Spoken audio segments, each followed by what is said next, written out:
All right, I see a few familiar names jumping in. I'm going to go ahead and get started. I know we'll have some folks trickling in. Good afternoon, everyone. My name is Tony Matlick. I'm the Director of Data Center and Cloud here at Right Systems. I am I think this is my 20th year at RSI, and it's my 30th year here in the IT industry. So I'm just super thankful to be put in this position to be able to be a part of this webinar series. Bob and his team reached out, kind of floated this idea on a webinar series where we're going to explore some different things around, why companies are moving to the cloud and what's really driving that. And look, I could talk about this topic for a lot more than the time we have allotted here, but I think I did a pretty good job of kind of capturing some of the main things that we want to go through. I believe there is also a gift card that will be sent out for the attendees of this webinar. So thank you all for attending. I'm going to go ahead and jump right in. We've got on the call here. Oh, before I do that, I'm going to introduce who we've got on the call. We've got several folks from RSI. We've got Grace and Alina from the marketing team. We've got Bob Allred, who is my counterpart from the digital workspace practice. Looks like we've got Chris Myrick, who runs our managed service practice. Um, and then we've also got Alfred from Nutanix, who will be speaking at the end of my presentation to talk about some cool stuff that is kind of up and coming on the Nutanix side of things. If you've got questions as we're going through this, please put them in chat. I don't know if you're able to come off mute or not. It varies with the way these are set up. So if you've got questions along the way, go ahead and put them in chat. And most of you know me and know a lot of the folks that are going to be on here as well. So happy to set up a time afterwards to talk through any of this. And without further ado, I am going to jump in. Oh, so the journey. We're going to start with a little bit about RSI for those of you that don't know who we are. I think a lot of you who are on here probably already know us, so I won't spend too much time on that. We're going to talk about where we came from, which is the on-prem world, right? Back before the cloud, or even when the cloud first came to be, and folks were just leaving stuff in the data center.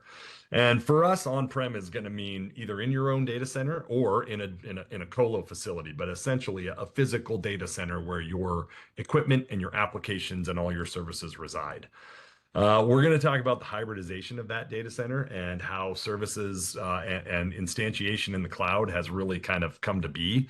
And then we're going to talk about where we're going and who we're seeing that are, customers that are doing this, how they're doing it, why they're doing it. One of the reoccurring themes I think we're going to talk about as we move through this webinar is cloud has allowed customers to really take hold of their environment, given them a lot more control, a lot more predictability, and allowed them to take those assets and those capabilities and monetize them, to turn them into a profit center. IT for the longest time has been looked at either an afterthought or something that was almost like we need that to keep the lights on. But it isn't something that's going to make us money. And we all know now that we are in full swing with, IT is a key part of the revenue generating process that companies have. So we're going to talk a little bit about that as we go through this, and just kind of keep that in mind when we're talking through these cloud strategies. That's the end goal, right? The end goal is to give you back more time, give you back more resources, to allow you to then take those resources and go back to the business and turn the business into a money making machine. And then we're going to talk a little bit, lastly about, how we got to that point and what we do next. So RSI was founded back in 1993. This is John Miner. John's a great leader. He founded this company alongside Tim Pask, and the two of them have really built this into a world-class IT organization. We are currently 31 years. We've got 7 states that we primarily operate in now. We're in Colorado, Wyoming, Montana, and then we've got offices in Idaho, Washington, and Oregon. One of the cool things about RSI that I like to point out to folks is, yeah, we've got 100 plus employees. Roughly half of those are on the engineering team in some way, shape, or form. So we've got a very, very robust engineering organization. Mr. Myrick's got a fantastic managed services organization and help desk team that he leads that kind of helps us do a lot of the stuff that we do. Bob's got a team of engineers with, decades of experience. And so we've really got a very robust team, and we also service many, many industries. So, it'd be easier to count the industries that we do not service than the ones we do. And then here's our kind of primary practice areas, right? Digital workspace, that's Bob's team. Data center and cloud, that's my team. The NetSec team runs up to Ryan Boyd, and we've got a bunch of engineering and pre-sales resources on that front, and then collaboration as well. We've got a ton of tools and suites and engineering resources we can leverage on that front. And we like to say that we can wrap all of that under our co-managed or managed services, which is Chris's team. So you've got all the right people on this call to be able to talk to anything that you want to talk about as we run through this cloud journey webinar. All right, let's get into the meat and potatoes of it, guys. So, when I was putting this together, I pared it down quite a bit. I was pretty verbose when I started, and I really want to keep this conversational. I want to keep it light.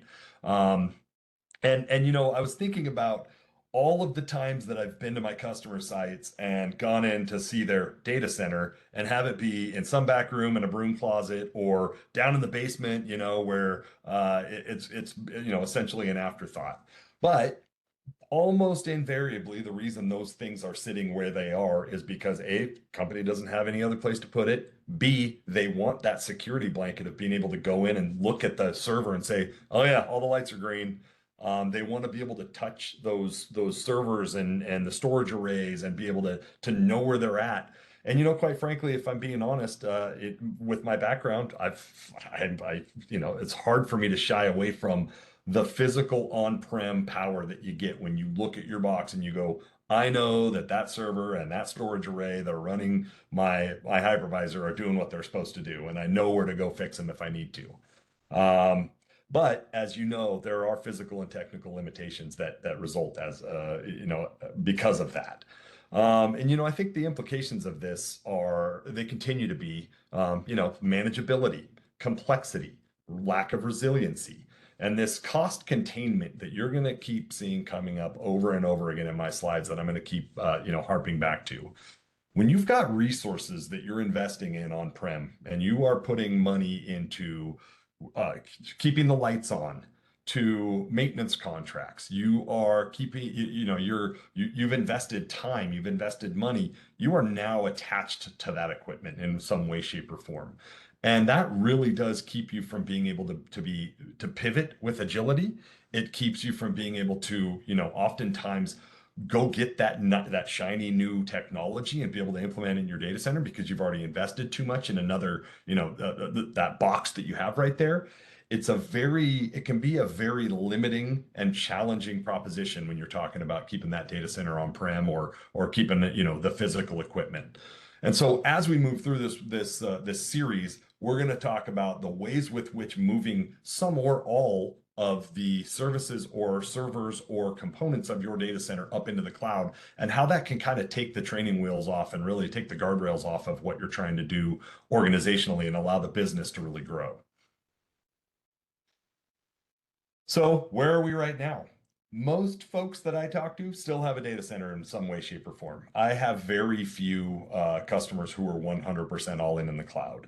I've always joked or half jokingly said, if I were to start a new company, I would probably it would be born in the cloud. I think that would be the way to go. And I think as that company matured, I would probably look at ways with which I could pull some of those resources back on-prem or back into a co-location facility so that I could have more control and flexibility over them. All in the cloud is not for everyone. It's not for everything either. And you'll see that as we walk through it. It is an option. It is not the only option. And we've got a lot of folks out there who've got 1, 2, 3 physical data centers. Maybe they've got a data center and they've got a co-location facility at TierPoint or Flexential or 1111 Systems, and they're leveraging some of these other kind of boutique cloud offerings. Where are we going? What's the long-term strategy with that, right? Dipping that first toe into the cloud is going to allow you to then start to, like I said, the guardrails are going to come off. It's going to give you that flexibility. It's going to give you the predictability. It's going to give you a lot more flexibility, or a lot more optionality when it comes to how am I going to service a specific customer need, or how am I going to grow the business in this way over here. once you start to look at different ways with which you can do things and not just be dead set on, well, I have to have a box in a data center that's got a label on it and got, cords plugged into it doing a specific thing. Once you start to take those guardrails off, it really does open up the possibility for you to, maximize the technology usage that you're investing in. When I look at this, right, what are the what are some of those implications on that though? There are still a lot of inefficiencies. I would say probably one of the bigger inefficiencies that we see when it comes to cloud are organizations making an investment in either a piece of software or a cloud technology, and oftentimes that is a suite. It comes with more than one thing, but they already own other technologies that do the other things of the one they just bought, right? A good example of that is you go out and you buy some Microsoft E3, E5 licenses, something like that, that have all these different, entitlements that you can go turn on. But you might already own other technologies that do the same thing that are included in that bundle.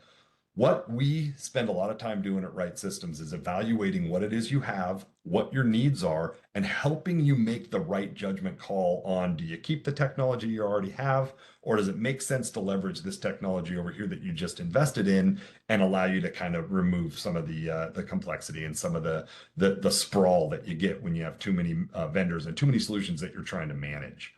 Um, Adoption can be slow. Adaptability can also be slow.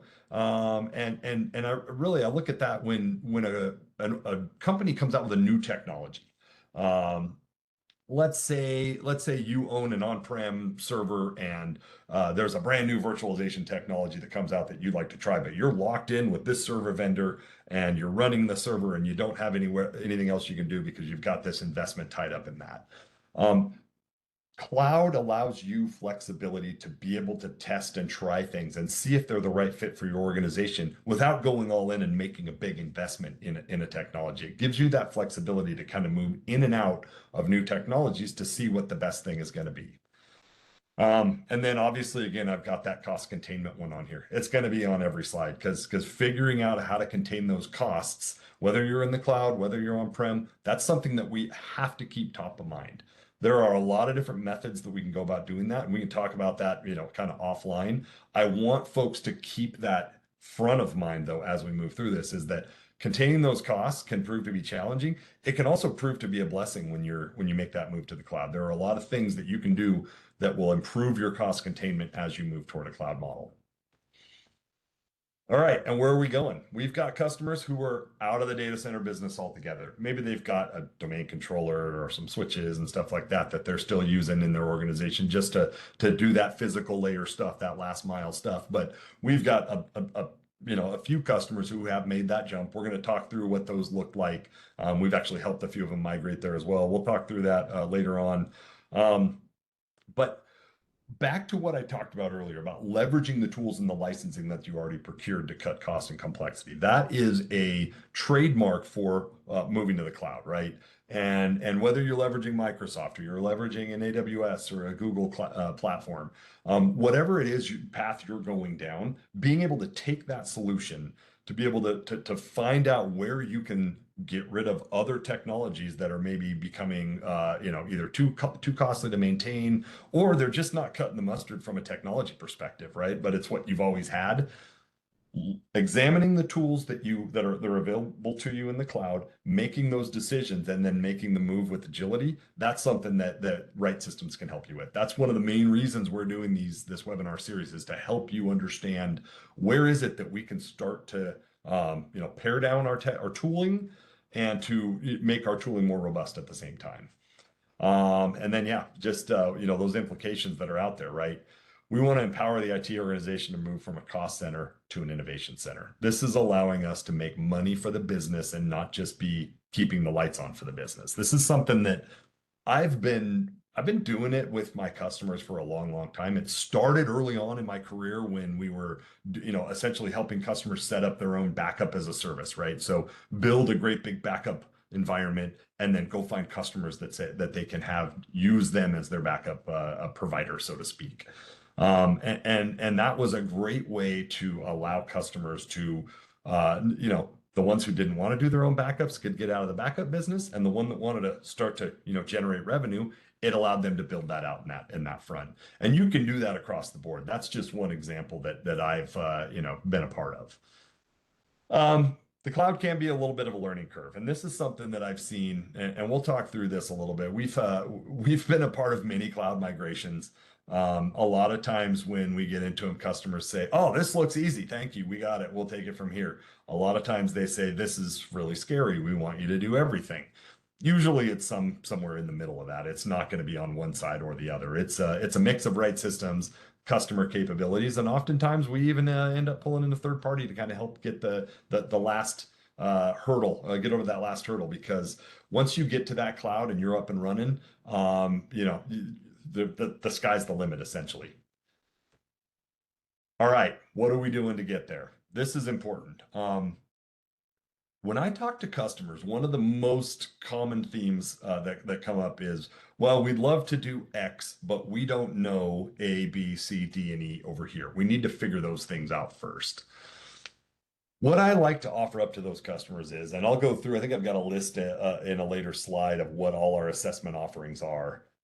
We can do free assessments, we can do paid engagement assessments, we can do really, really in-depth analysis and validation engagements where, we've got one we're doing that's around Active Directory and group policies for a customer that is a multi-month engagement. So the level of detail and how involved the assessment process is going to be is completely up to you. We don't have guardrails or a box that we have to play within. We can make it work for you. We've got funding oftentimes that we can pull from Microsoft for. So there are a lot of avenues where you could say, "Hey, Tony, I want to go to the cloud.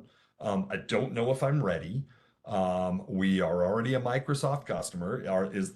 Can you help us figure out what it would take to get there?"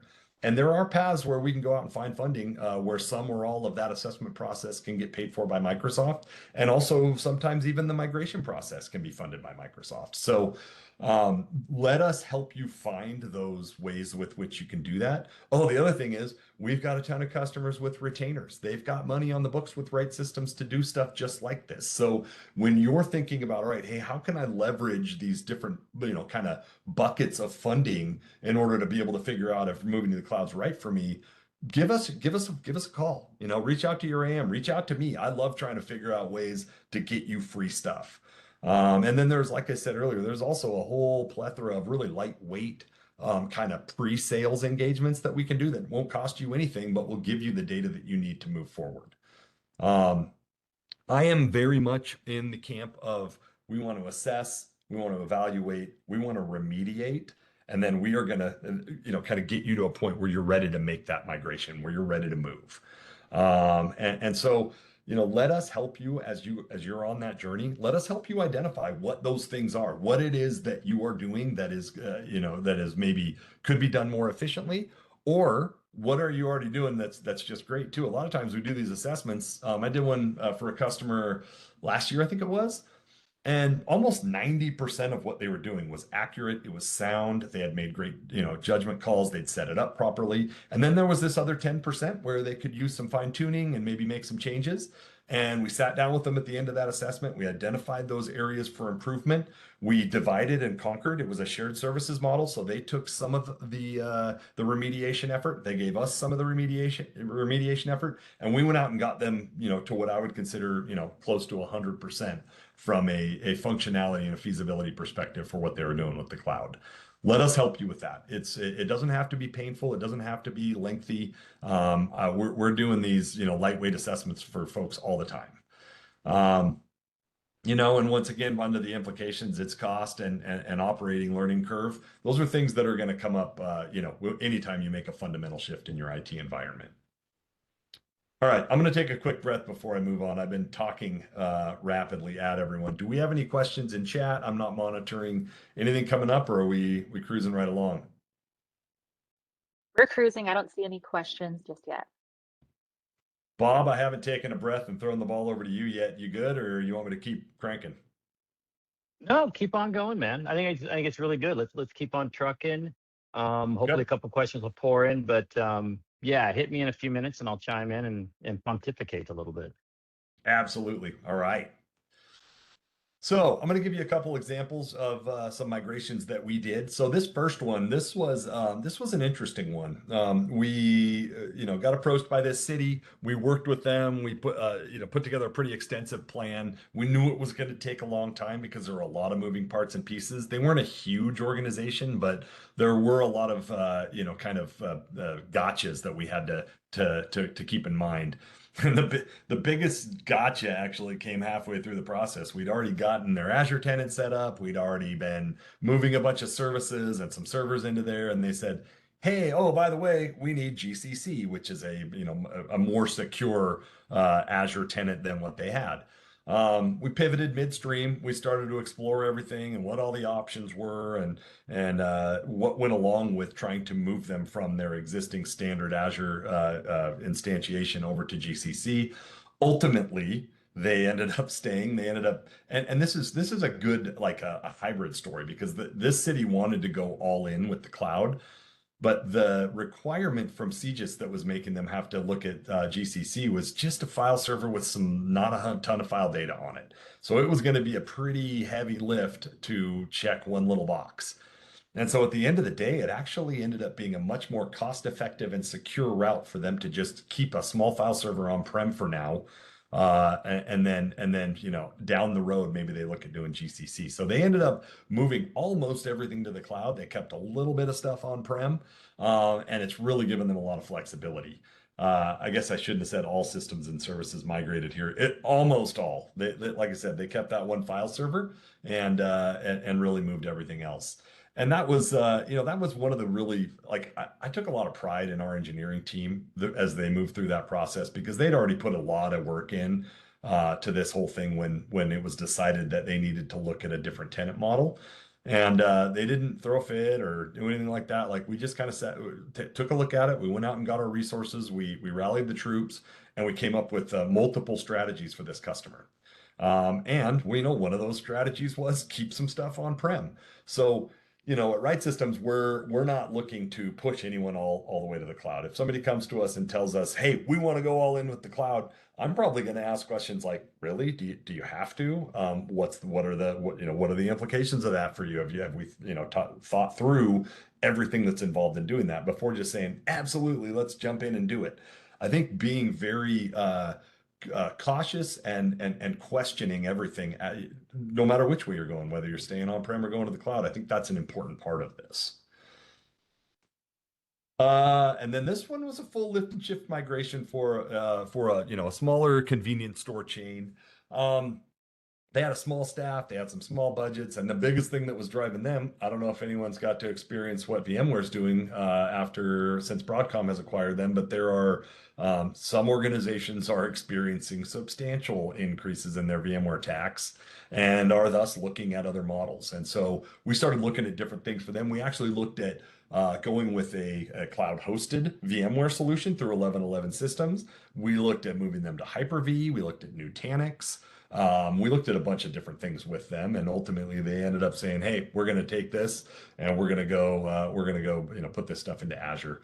We assisted them with a chunk of it after doing this assessment process, but they opted to do a lot of it themselves because I feel my guys made it look too easy. If I'm being fully honest, when we put together the proposal on how to move them to the cloud, they looked at it and went, "We got this, guys," and ended up hitting a hiccup or two along the way. I think we did a couple of late night projects to try to get things that the ship righted on some of the stuff that just didn't go as according to plan. But ultimately we got them there. So all right, so let's look at what's next. I love to look at this crawl, walk, run continuum with my customers, right? It's a big thing for me. It's the software development stuff. That's kind of where it came from. But I kind of take my own approach to it. I call it stabilize, modernize, and revolutionize. And what I mean by that is, those assessments that I talked about and the remediation effort, that's the stabilization. Let's come in, let's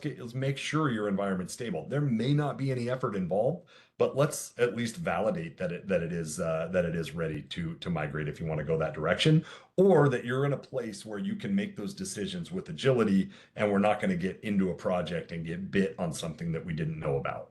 That's why I kind of push the assessment and then doing the remediation stuff on the front end. So once we're stabilized, I kind of look at, all right, now we're ready to modernize. Let's migrate. Let's get stuff, whether it be servers, whether it be services, whether it be, looking at, DR offerings or whatever that the case is going to be. Let's migrate. Let's modernize. Let's not just do things the way we've always done them.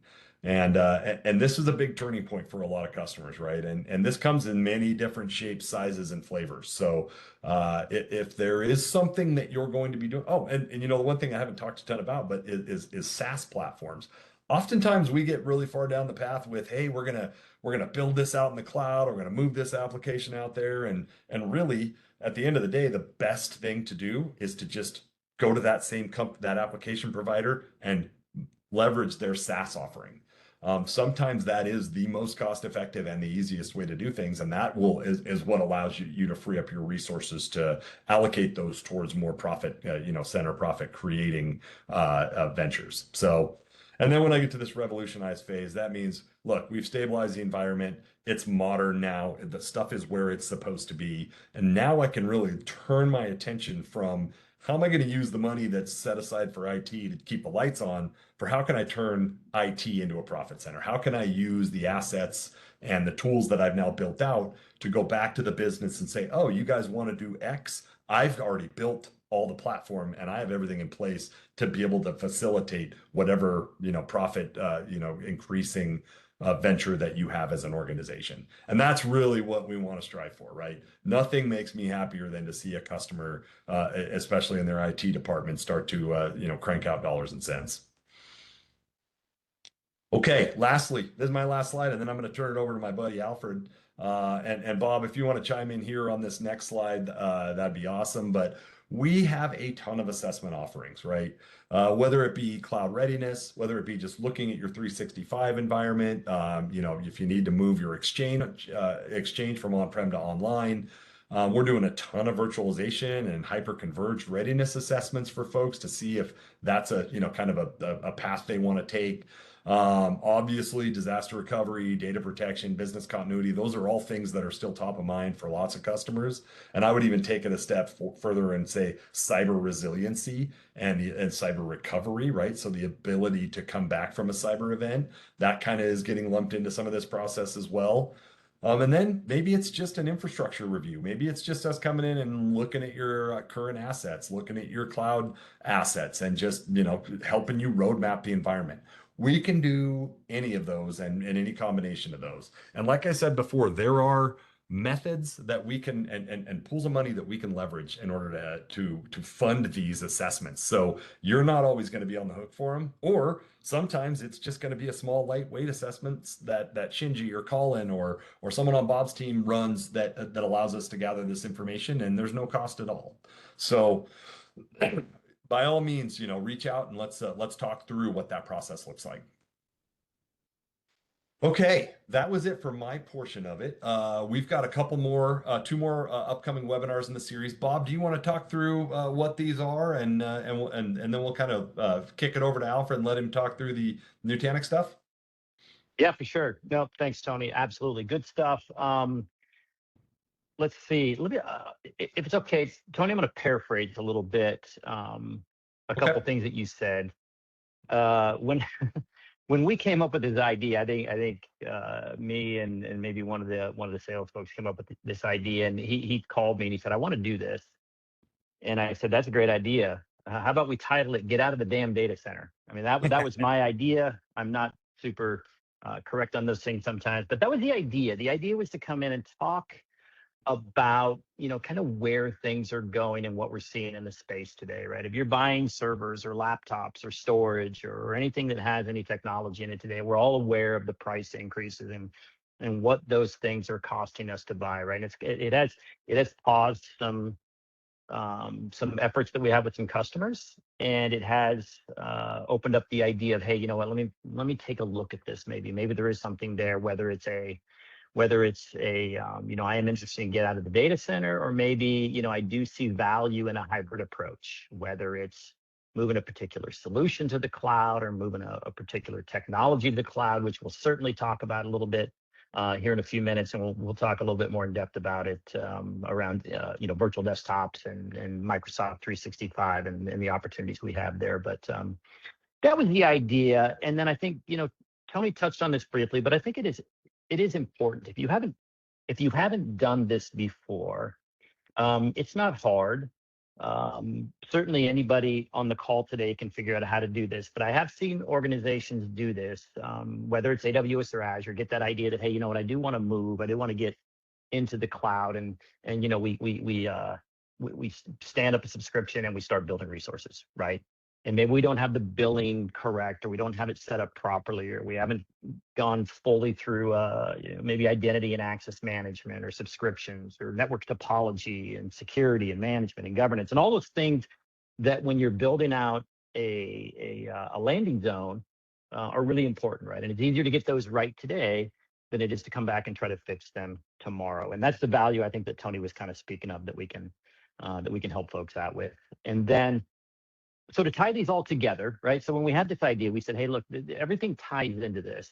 And Tony's talking about this today from a data center perspective. That's where he lives, in the data center world, and certainly in the cloud world. I live in the end user world, end user experience, digital workspace, whatever you want to call it. I like to talk about end user experience, and I like to talk about administrative experience and what that means to you guys. To manage these types of environments, and certainly what it means to your users from a performance perspective. So I'm going to talk about that next week, and then following right behind that is Colin, and Colin's going to talk about some really great stuff around Microsoft. Most of the folks that are working with us are Microsoft customers, good, bad, or indifferent. That's where we are today, and there's a lot of value in those licenses that we're acquiring from Microsoft, whether we're in a business premium or an E3 or an E5. There's a lot in there. And, Tony touched on this, right? If I have 3 products that do the same thing, I've got tool sprawl, I've got complexity, I've got financial obligations to continue to renew those tools and keep them in place. So one of the things that Colin, I think, is going to show us in a couple of weeks is the value that's inside the Microsoft offerings. And then we're going to talk a little bit about the CSP program, which Right Systems is a CSP partner with Microsoft, and the value that we can bring to our customers that are utilizing us for their CSP, both with their Microsoft licensing as well as their Azure subscription. So I'm excited for all that. Lots of good stuff to come. Hopefully we'll see everybody again next Wednesday for my session. Tony, I think we're good. I know Alfred is ready to rock and roll for us. Beautiful. Thanks, Bob. All right. Well, without further ado, Alfred, I'm going to kick it over to you, and I'm going to run your slide deck for you. So just say next, and I'll try to pay close enough attention to be able to do so when it's time for me to switch slides. So no, all good, Tony. Happy right to. on. At the end of the day, it's a partnership, right? So glad we're working together on that. Just quick introduction of myself, Alfred Rojas, Nutanix SC, actually coming on my 1-year anniversary here of joining Nutanix. Prior to this, I was roughly about 11 years at HPE, past 3 years of that doing disaster recovery for Zerto.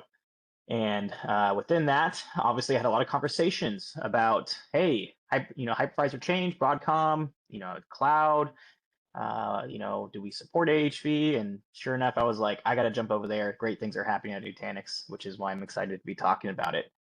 But yeah, feel free to ask any questions in the chat here. I'm going to keep this in the theme of everything we're talking about. Probably could have named it a little bit better, balancing cloud. I meant to left that public cloud in there, but other terms we're hearing hybrid cloud, right? And showing how Nutanix can provide solutions for you, given, if it be infrastructure, VMs, or as we've mentioned as well, VDI, virtual desktops, right? End user experience. So with that being said, Tony, feel free to move forward. Thank you for navigating that. So just for background, of course, right? Nutanix been around for roughly about 15 years now or so. And, where most people kind of know us and where we resonate really strong is where that 3-letter acronym comes out, HCI, right? Hyperconvergence. And what I'll even say today is that, hey, hyperconvergence, virtualization, end of the day, virtualization and providing storage to VMs is kind of table stakes, right, in the game. So What I mean by that is we're so much more than just a hypervisor or an alternative for Broadcom or any other hypervisor out there, right? We like to pride ourselves and say that we are a platform, giving you a full different type of experience than you'd see from just simply presenting VMs. And what that really is looking like is you're going to see on this bottom part of the screen here, we're going to see Nutanix Cloud Infrastructure, or NCI. I'm going to throw probably too many acronyms at you. Good thing we don't have an acronym quiz after this. But NCI, correlate that to kind of HCI in our context. This is our software layer that will go ahead and create clusters. We'll virtualize servers together, get that storage layer for you so you can go ahead and present VMs to your end users, right? Like I mentioned, table stakes. We've been there. It's been doing it for quite some time. Nutanix does it very, very well. The heart of us, we're a software company though, right? At the end of the day, we're taking x86 server components, building blocks, and we're laying our software on that.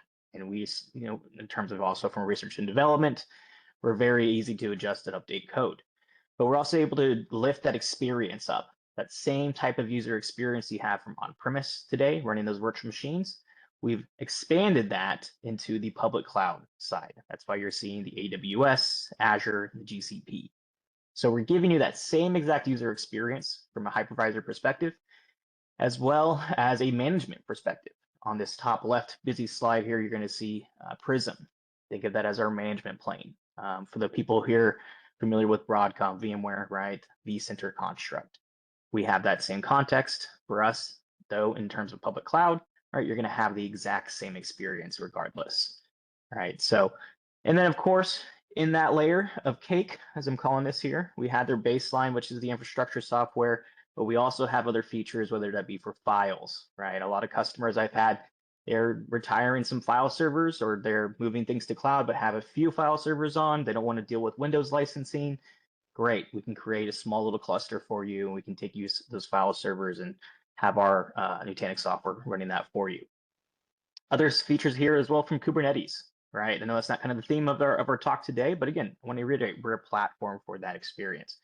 And database as a service, have some really cool features on there to for your DBAs, or maybe your SQL DBAs, or drowning from patching, lifecycle management, deployment, right? We have great features for that as well. And then Nutanix Central is kind of our management layer, the last final layer on the top, right? I've already alluded to Prism, Cloud Manager, if you're looking at how to manage cloud cost, start thinking about hybrid cloud and what cost optimization may be, also with governance, who's responsible for what, who can deploy a VM, who can create a VM, right? What automation layer do we have in place for that? And then I've alluded to Kubernetes and then data lens as well from a ransomware perspective. What is your data, right? From a file perspective, how do you have any insights into file? How often is your user accessing these things, right? All that sort, but a lot of information. And then what I'm going to say, what I've alluded to my RSI peers here, the theme of these slides you're going to see is that, hey, we can help solve many issues. Let's have a partnership together where Nutanix can fit and where RSI can fit as well. I think, Tony, you alluded to it earlier. I wrote down judgment call and partnership, right? Having the judgment call to determine where this solution can fit for you. All right. Yeah, absolutely too. And I'll pile on. We run about a quarterly webinar for Nutanix. We do it just kind of runs through the whole platform. So we'll make sure that everybody gets invited to that. We've been doing them for a couple of years now. They're great. It's a good way to really get in and see how the product works, what migrations look like, what all the bells and whistles are on the platform. So absolutely. Yes. Thank you, Tony. Feel free to go forward one. And in that same vein of migration, remind me, this is kind of a point you mentioned earlier, learning curve, right? I had, prior to my other role, we had a lot of customers who they just not familiar with the cloud platforms themselves, right? You've had a VM admin for 20 years, rightfully so, very familiar with that concept.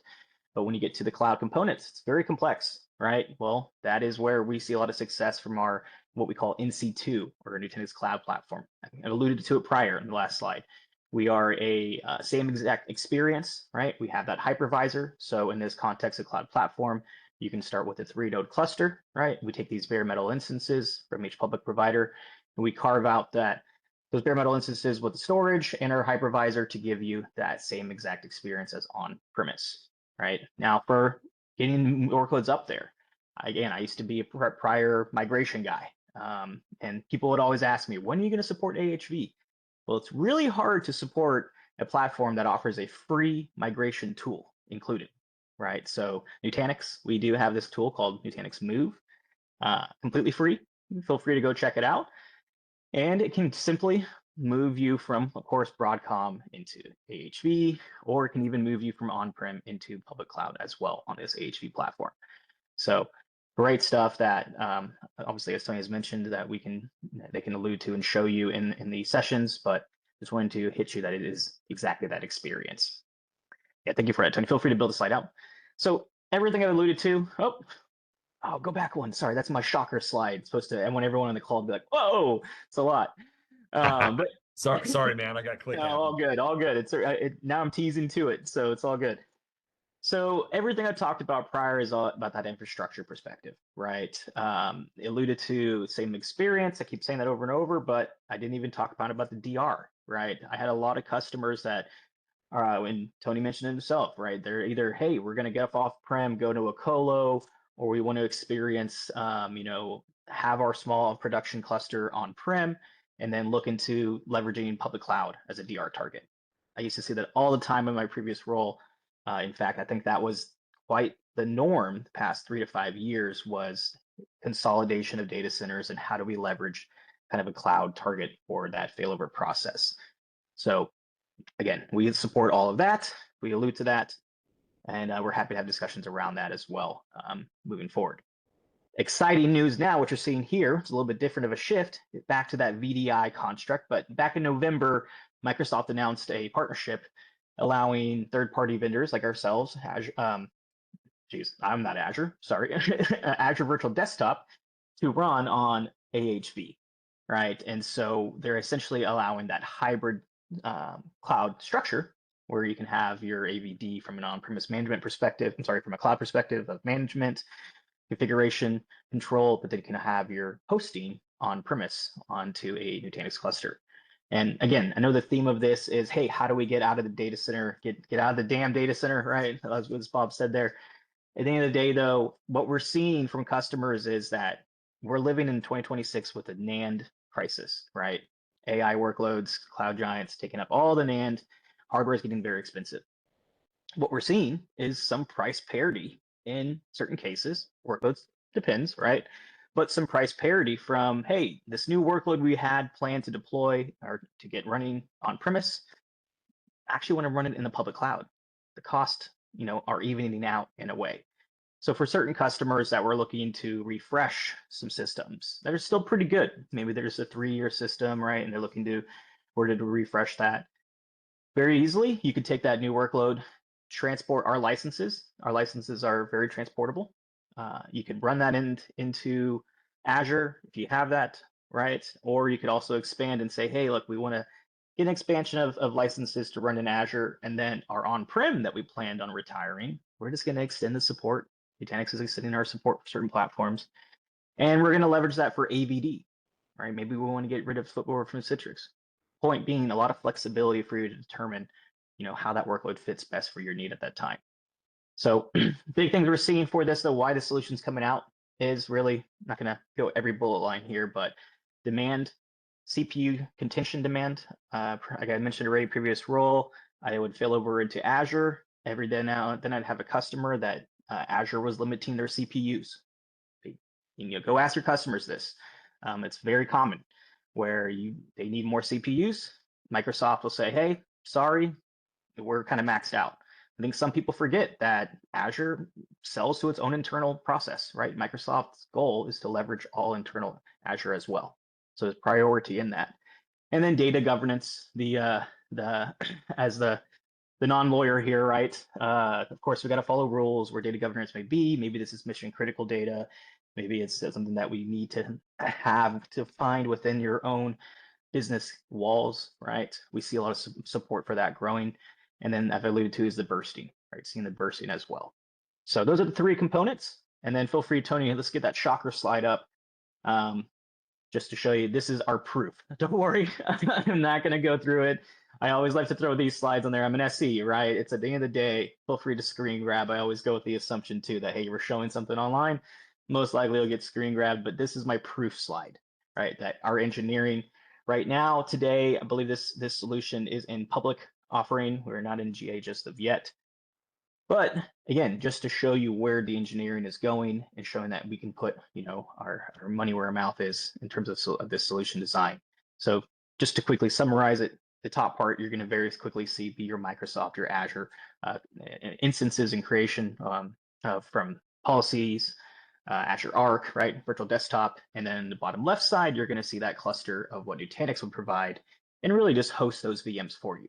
Right, we take the agents that are required from Azure Virtual Desktop, AVD, and then we simply install those onto the OSs that is being hosted on that Nutanix cluster. Of course, though, great from the lifecycle of Nutanix. I've alluded to it prior. Prism Central, same exact user experience. You're going to have this from AVD perspective, right? The lifecycle of the servers, one easy click upgrade management for firmware, software, ease of use from lifecycle. All of that will be added as a value for the solution stack itself. So a lot of information. I know that threw a lot at you. I believe even the next slide is just simply going to be, hey, a why now? And I will kind of summarize this as we have paths, partnerships that you can go for, whether this be infrastructure from a Nutanix experience, you're an existing customer, or you're looking to consolidate from maybe massive storage array you have and you move data off into cloud. We see a lot of customers that leverage us for this hybrid experience for in what we call NC2 into public. And then now, of course, we're really excited to see more customers that are looking to do virtual desktops on Nutanix as well. So 2 avenues that we greatly partner with RSI and Tony that we think we have a good partnership with and seeing a lot of success. Myself as the SE, I also, I'm sorry, Tony, I'll wrap up here a bit, but I cover the commercial targets, Alaska, Washington, Idaho. Just got to give a shout out to Shinji, one of the best partner SCs of my experience. As I tell people every time I get an email from a recommendation of Shinji, I'm always like, oh, I know it's good.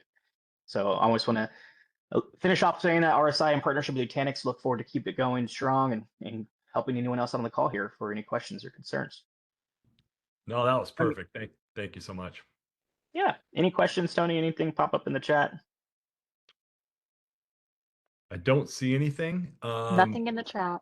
I will take it a step further. I've been working with Nutanix for, oh gosh, since 2013 was when my kind of first introduction, and they were really just a hyper-converged platform for VDI back in the old days. Nutanix has never been shy about trying new things and failing at them, and that's what I've loved about partnering with Nutanix. I mean, there's been several things that they've done that have not worked, and they've scrapped it and gone a different direction. The end result is a very agile and mature company, 15 years later, that is ready to go out and take on the likes of a Broadcom and start to do things that are going to revolutionize this industry. So the Nutanix partnership is one we value greatly. It kind of bleeds into several other key areas we have within our organization. So really appreciate you jumping on, Alfred. Folks on the call, thank you so much for the time. We're looking forward to seeing you on the next 2 iterations of this. This is a great webinar series. Reach out to your AMs, reach out to us. We'd love to get out and do some assessment work for you guys, and let's look at your environment. Let's see what stuff we can start getting up to the cloud, or let's see what we can do to take what you got on-prem and make it better. I mean, it doesn't always have to be a move to the cloud. There's definitely ways we can maximize what you have and look to ways to build towards the future. So unless there's anything else, we're going to let everybody go. It looks like a little bit early, about 10 minutes early, but thank you all for the time today. Have a great rest of your afternoon. Thank you all. Appreciate your time.